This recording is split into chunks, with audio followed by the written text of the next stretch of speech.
Listen, I'm not your girlfriend. And I'm not your mother. But you'd better finish that pickle. Or else, I'm stealing it.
Me?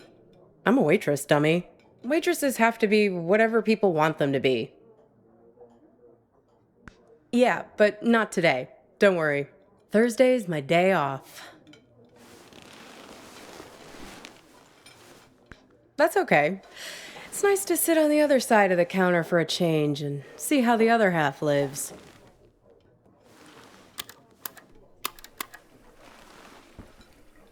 This music, isn't it dreamy? I can tell we have some things in common.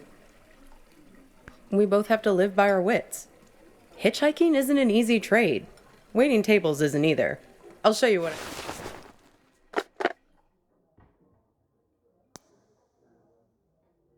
I mean. Corned beef hash with 3 eggs over easy, whole wheat toast and hash browns. 2 eggs scrambled with bacon, sausage, English muffin, and french fries with mayo instead of ketchup. 3 eggs over easy with well done bacon and a side salad, hold the toast, Greek omelet with well done hash browns and white toast, a short stack of blueberry pancakes, coffees all around, and 1 Diet Coke. So, how many orders of toast were there?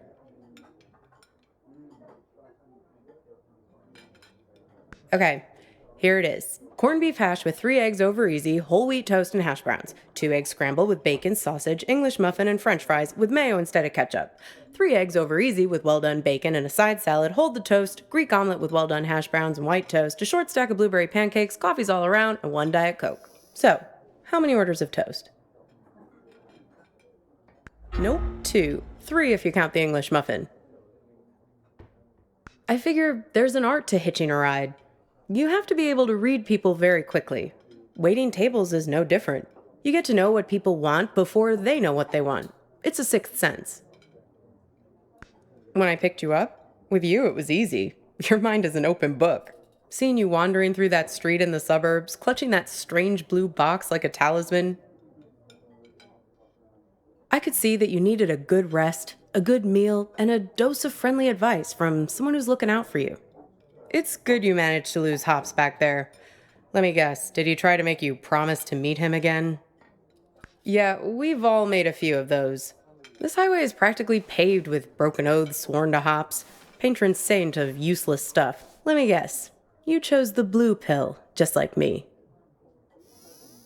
Well, you did learn something interesting about yourself in the process, right? He doesn't mean badly, Hops. He's just a bit stuck in the past. That's why he has all that junk in his car. Can't let go of anything. Can't change. People like to solve problems with the tools they understand. Hops thinks all the useful tools are in the glove box of his own memory. That's why it's good you got clear of him. He's a bad influence for someone like you. You need to let go to move on. I don't know, but driving in the rearview mirror will only get you so far. You can't live in the past. Well, judging by the faces in this place, you can't live in the present either. Look at these blue screen zombies. Everyone glued to their phones. Depressing. Very funny. That sense of humor will serve you well when our new robot overlords take over. A living dead all around us. Not you two, though. You and your girlfriend. You were very much animated. Although, maybe not in a good way. That was some argument. Well, if it wasn't worth arguing over, it wouldn't mean anything, I guess.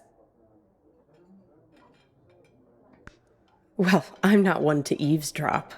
Something about text messages being present.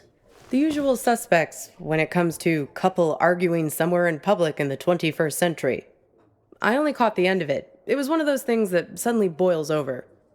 One moment you were sitting there having your strawberry rhubarb pie and trying to figure out where the next gas station is. The next moment, when I came back with your check, there was this big scene with you storming out the door. Beats me. You didn't come back, though. She hung around for another 20 minutes, mainly talking on her phone. Then she got her stuff and left. Seemed like she was making a plan to meet somebody. Well, the way she was talking, it seemed very intent. And when I was wiping down the counter, I found this. Have a look. You might find it interesting.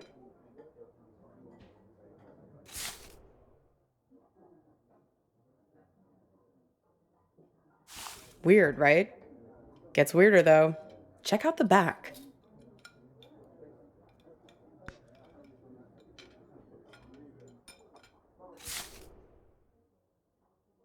Seems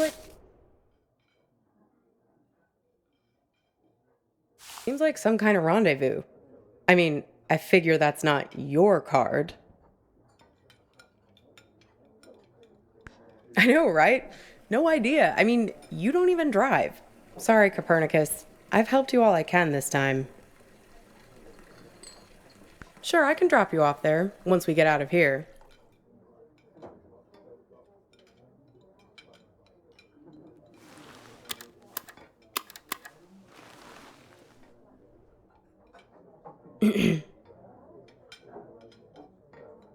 Pass me the menu, will you?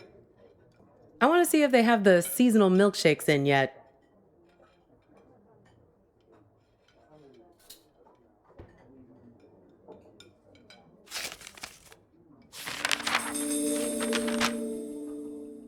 Oh.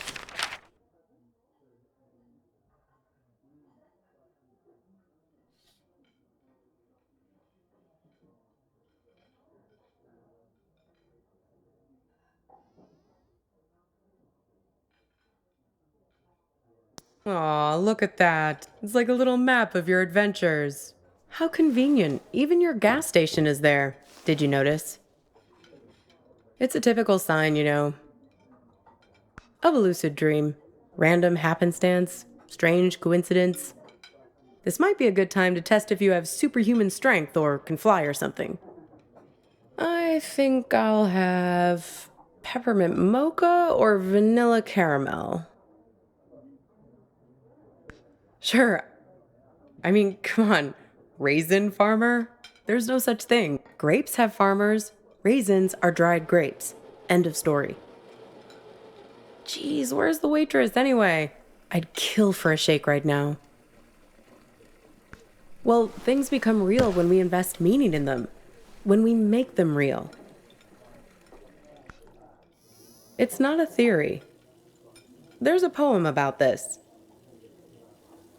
A guy is having an argument with his friend.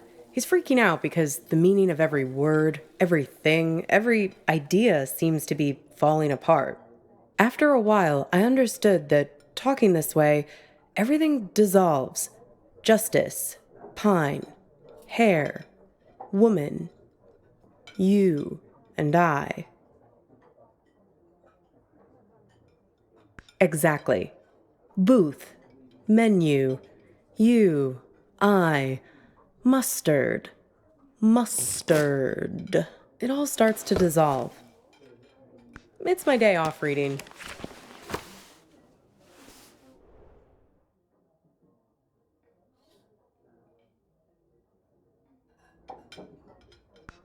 Well, he remembers this lover he had, and that helps him get his head screwed on straight again. Well, in a sense. It's more that he thinks back to what it was like when they were together, and the different memories come together and leave him with a sense of specificity. That things are real and not just a big pile of words and concepts and stuff that fall apart the moment you try to squeeze them tight. He thinks back to when he was a boy and remembers this river where he would try to catch the little orange silverfish called pumpkin seed. That's nice, right? It feels good to say. Pumpkin seed.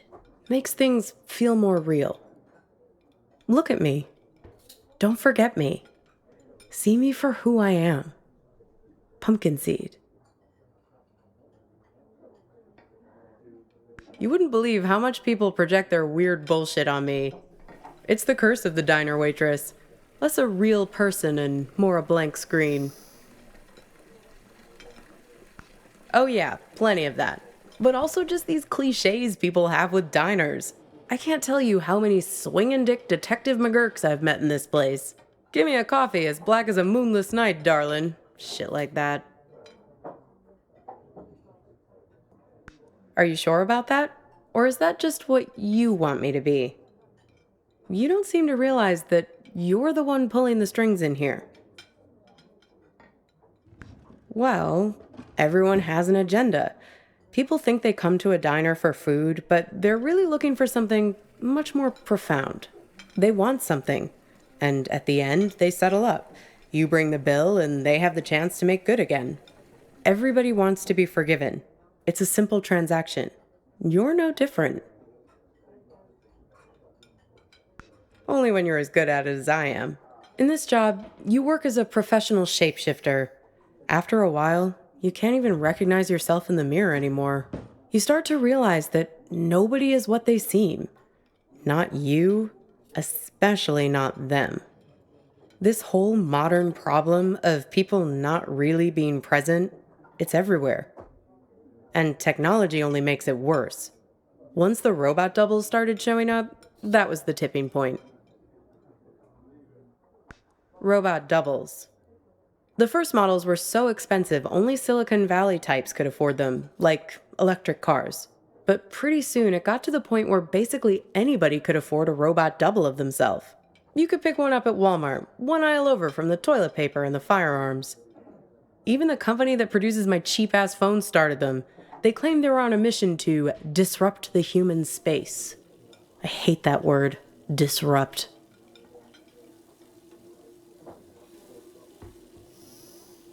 Pretty much anything you want, but there's where you have to be careful.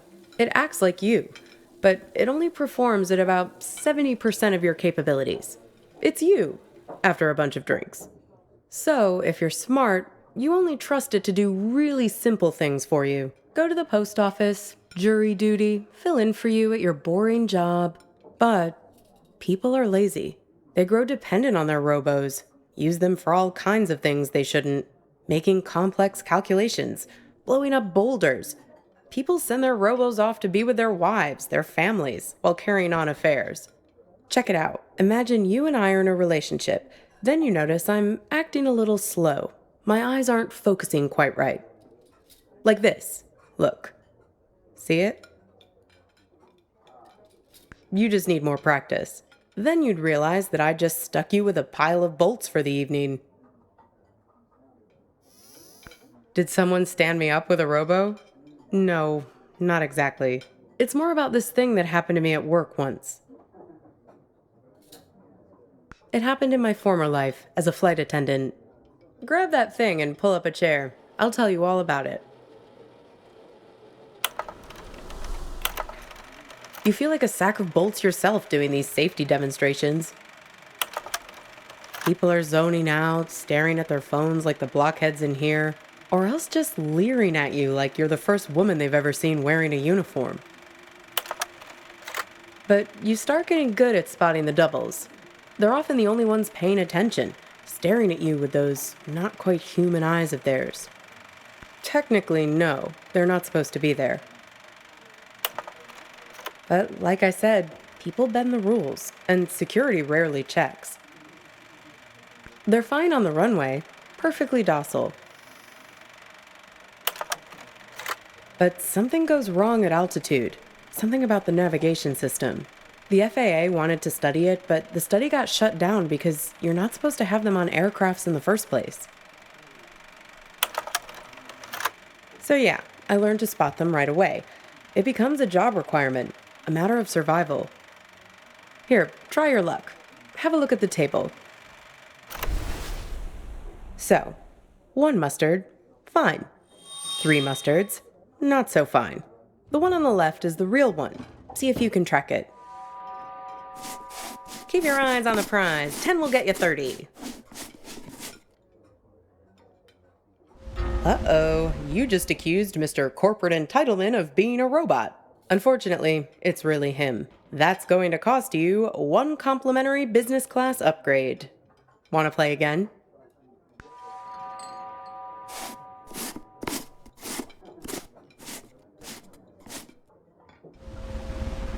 Very good. You have successfully enforced airline regulations. Want to play again? So, where was I? Pick that up again, and I'll show you what happened next.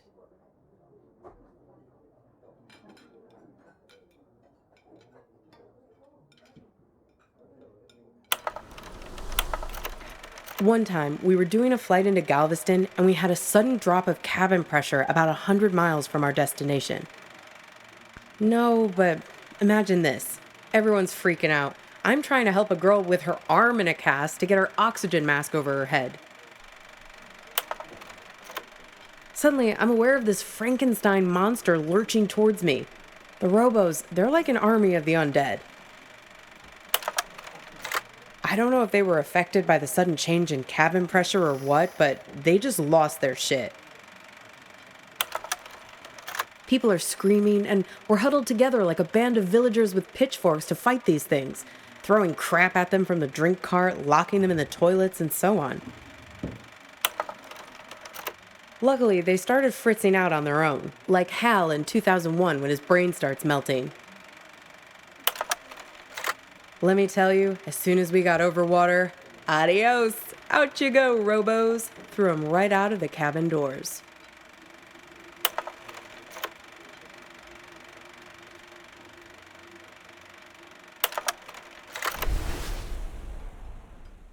Throwing the robos off the plane? No, you're right. That didn't actually happen.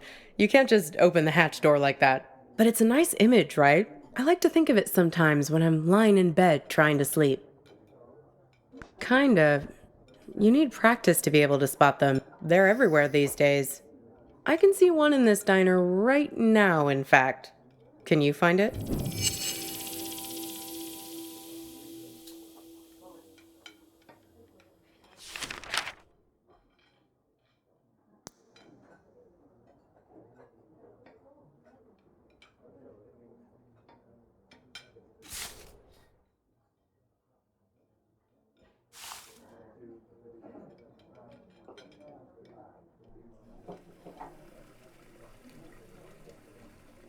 That's right. The King. Can you believe it? God, I miss the King. They say that it was the first robot double prototype ever made. He actually sent it off to act in some of those cheeseball movie roles he had. That's why they were so bad. Am I? Says the guy who called his own girlfriend a robot.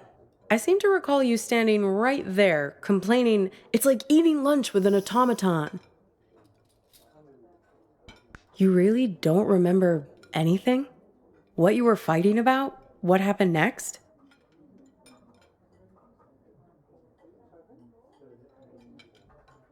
Could be.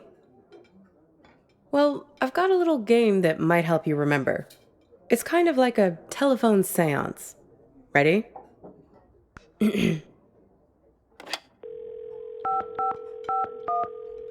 Hello? Is that you? This is your girlfriend. Yes, it's me. I'm calling from beyond the grave.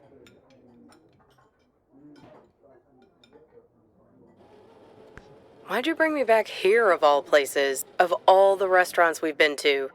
Couldn't you have summoned me to that place with the sour cream pierogi?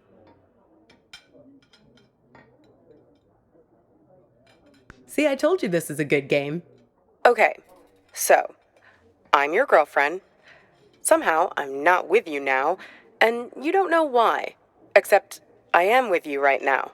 That pretty much sum it up?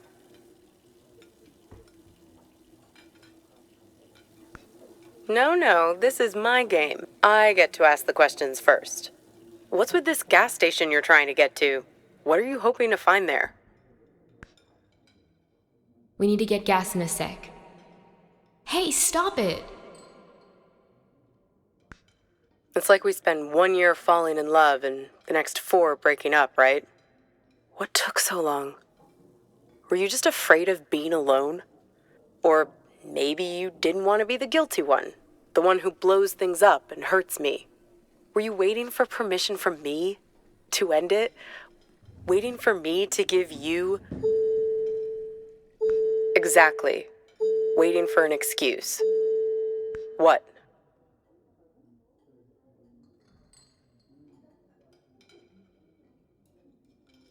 Right. That's why you stuck around. Fear. You didn't want to break anything. You couldn't get over the idea that this great future we were supposed to have could just be wiped out. The beacon we'd always talked about, our light in the bottle, gone. You left it to me. Put it on me to do what needed doing. Well, I finally gave you the sign you were looking for, right over at that counter there. You guys need anything else, or you're okay for now? We're fine, thanks. You do anything to make it different, right? To fix things.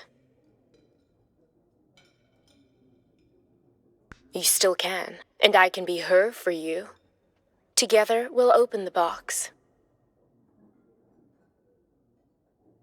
You can make it happen. You can make it real. What do you say? Miss the old times? Let me be her. Good. Now it's your turn. You can ask me one question, whatever you want. The man on the phone. Yes, the one I was texting when we were eating lunch. The man with many eyes. Yes, he has 10 eyes, like this. No, he wears them around his wrist, like a bracelet. Even while he sleeps, a few of them keep watch, their eyes open. He also wears an orange vest. Find the man with many eyes, and his friend, the man with mirror eyes. They're the ones who did this to me. Close your eyes. Hey, where'd you go? It's like you went somewhere else there, having some irresistible dream. Good for you. You don't have to wake up, but we do need to pay the bill.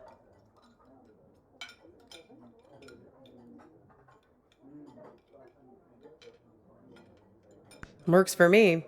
What's the sudden rush? Are you sure?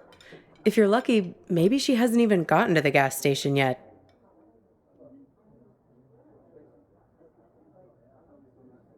Well, the card has Thursday 4 p.m. written on it, right? That was 2 days ago. And need I remind you that today is... Yeah. If we leave now, we can beat her there by nearly an hour and find out who's waiting for her. Well, that's easy. If I'm made up to look like her, he'll give himself away as soon as we arrive. I have a few wigs in the car. Like I told you, I'm an expert shapeshifter. Come on. Time to be forgiven. And time to hit the road. Time to pay the check so we can get out of here.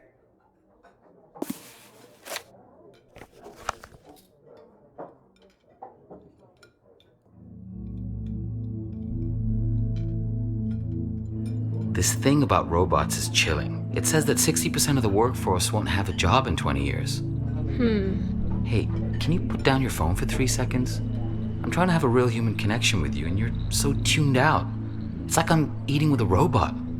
I'm sorry, I know. We need to get gas in a sec. You can tell me about it while we're in the car. Would you put that thing away? Hey, stop it! Come on, let go! Who is that? Who are you writing to? God, keep your voice down. Look, I've been driving for ages. I just need to space out a little. A little? It's like you're a million miles away. Can you just give me a break, please? We were just taking a break, remember? Now we're back together, but I feel this is the last place in the world you want to be. Well, that's what I'd call a self-fulfilling prophecy. Ain't love grand? Come on, let's get out of here.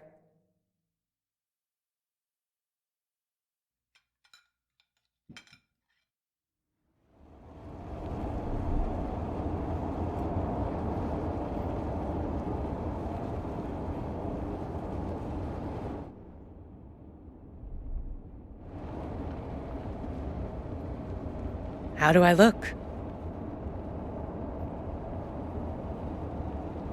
Good. I'm a very apt pupil. A very apt pupil. Here, take my phone. Call for help the moment something looks fishy.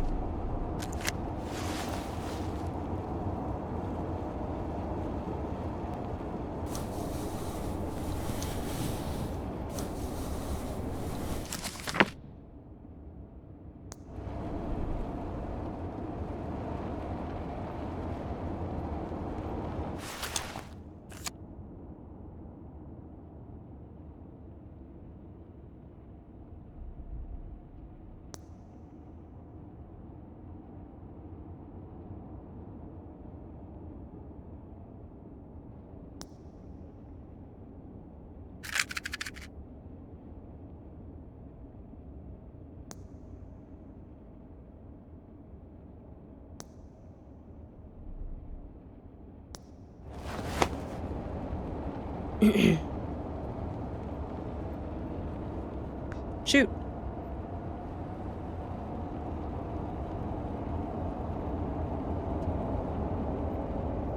Right. I did, yes. Right, it was her. Yes, and? Listen, there's something at the end of this road that you don't want to find. You do, and you don't. If you only wanted to find it, there wouldn't be all this conflict. Drivers lying to you, drugging you with raisins, all the little glitches, things that don't make sense, the static. It's hardly been a smooth ride, has it? I'm just saying, there are two sides to every story, right?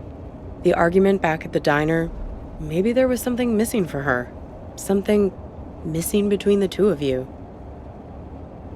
Have you stopped to think for a moment about why you keep finding these photographs? Why they are so important to you? Your photos. They're a way of capturing reality, right? They're objective, but they're also you. They tell the story you want them to tell. That camera of yours,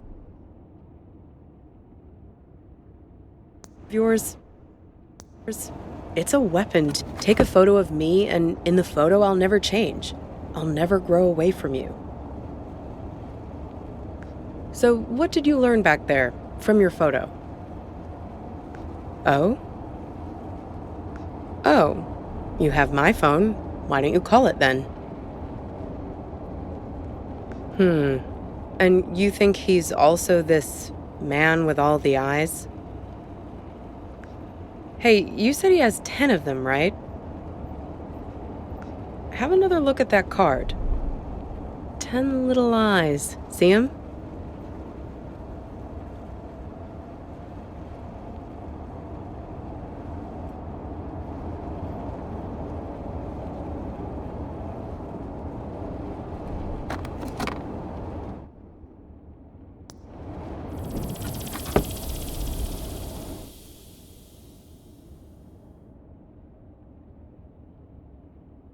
Freaky, right?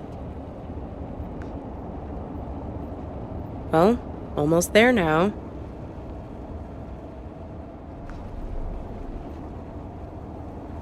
Sorry, I don't think your next ride is going to be so comfortable. No free refills and pickles with your fries. Sorry, Copernicus. I might have used you a little like you used me.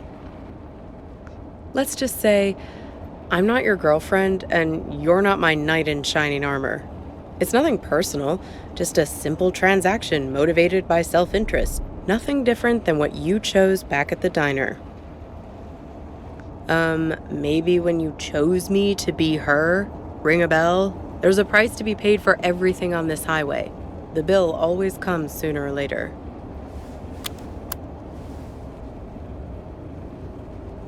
Yes, he's almost out. We're pulling. I'll be handing him over in a sec. Hang on. There's a third car now. A Volvo. It's pulling up. What's that doing here? What the hell? Watch it, buddy.